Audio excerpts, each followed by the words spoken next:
connect in the back of the net. Chelsea managed to win another 3 points after their 4-2 win against Watford following their awful Premier League defeat against Palace. Chelsea dominated possession. Blues maintained a decent level of possession throughout the game, even though till the first quarter, they ended up losing possession when reaching the attacking third. Later on, Conte's men were successful in penetrating the opposition's box yet couldn't convert chances into goals, mostly due to heavy marking in the box. Specifically, Morata was marked almost throughout.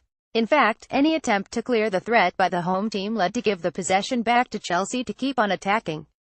Chelsea's coherent structure and wide distribution of players. Not only this, the home team's attempts to pass the ball forward using chunks of spaces also resulted in Chelsea repossessing the first or second balls due to their high pressing and coherent structure all over the pitch. That's also because the distribution of Bournemouth's players was not adequate enough to retain or regain possession, at least in the first half. They only managed to penetrate Chelsea's area very few times in the first quarter, and that too when they got to build up from the back with no Chelsea attackers there to press. Bournemouth's loose passing under pressure by the second quarter, when the home team got more chances to retain possession by building from the back. Chelsea intensified their pressing, causing the opposition players to either lose possession while playing loose long passes or stay at back foot. At one instance, Bournemouth could create some good chances, but they lost them, including Afobe's misdirected pass to Daniels. Chelsea's organised defence keeping Bournemouth at back foot. At another instance, Hazard managed to regain possession from Bogovic's loose pass in the final third and passed on to Morata quickly in the box, but the latter shot out wide, losing another chance to score among many others. Bournemouth outnumbered by Chelsea's in the wide areas. Bournemouth were more into being vertically compact and narrowing down, thus opening up spaces at width, which Chelsea, outnumbering their opposition in wide areas, exploited well to get their way to the final third as well as to retain possession, as this opened more passing options. Bournemouth's players closing down, opening up the width.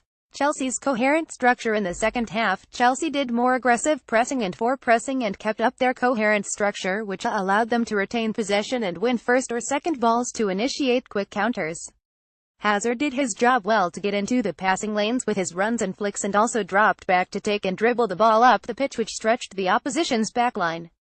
The man of the match often moved inside, and as Pedro joined Hazard and Morata, the coherent passing combination facilitated quick attacks from the midfield.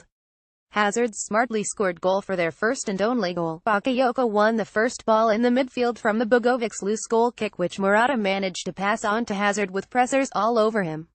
Hazard dribbled it forward and brilliantly douched Begovic, showing off his intent to score to the back post, which opened up the near post, allowing him to score. Bournemouth's response to Chelsea's domination. Bournemouth responded to being outnumbered by Chelsea by switching to 343 in the second half, which allowed them to match Chelsea's high-pressing structure and win the ball in Chelsea's half, thus having better chances to attack.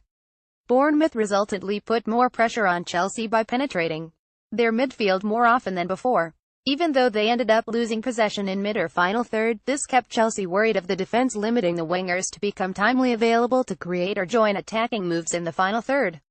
Conte's counter-response. Conte responded smartly in this situation by bringing in Drinkwater, forming a five-man midfield with aim to make it more enriched and stable even in the absence of Kante.